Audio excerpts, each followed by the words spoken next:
and welcome to episode 2 of the Wilber Report. Today we're going to be talking about the new Battlefield game.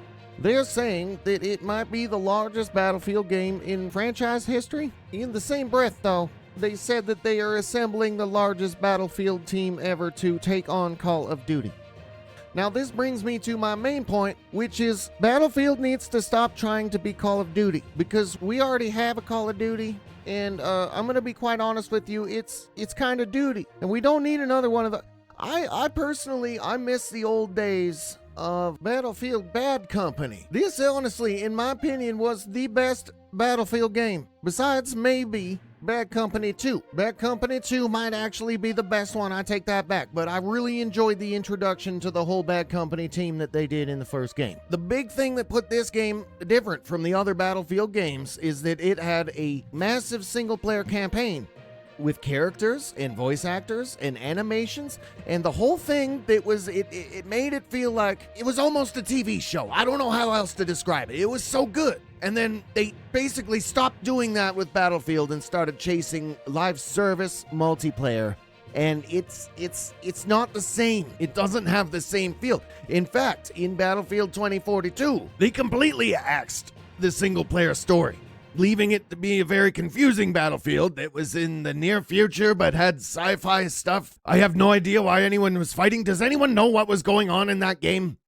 They're missing what Bad Company 2 had, is a cohesive story campaign that made us feel like we understood the world we were fighting in and that it mattered. And it was entertaining. You know, there was no cash shop. There was no microtransactions. It was a game that had a good story campaign, and then you jumped into multiplayer afterwards. I don't think I'm alone when I say that that's all I want out of a Battlefield game. And we're not getting it for the last, 3 entries, maybe. I mean, Battlefield 5 and 1 had some pretty cool, small, bite-sized campaigns that were individual stories, and I will give them credit. They were pretty cool, but it wasn't the gloriousness that was the Bad Company campaign, all right? It just wasn't. So I'm gonna be honest.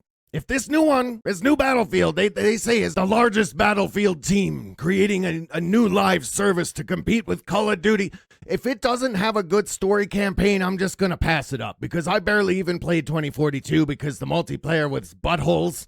And I would rather play something else. I don't know what to say. It's so much like Call of Duty that it lost all flavor that made Battlefield Battlefield.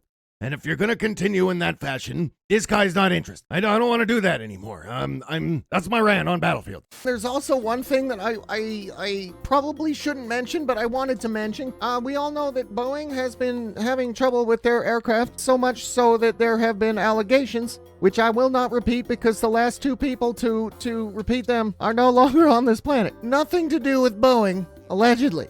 It just recently came to my attention that Boeing is also making a spaceship, and I cannot help but think that perhaps they are cheaping out on plane parts so that they can get spaceship parts. Because I would assume those are expensive. I don't have any way to confirm this, and if I go missing, I told us so.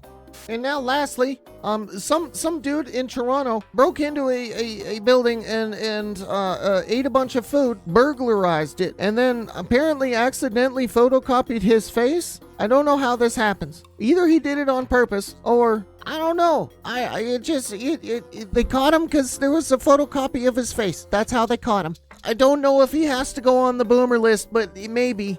I'll have my people look into it.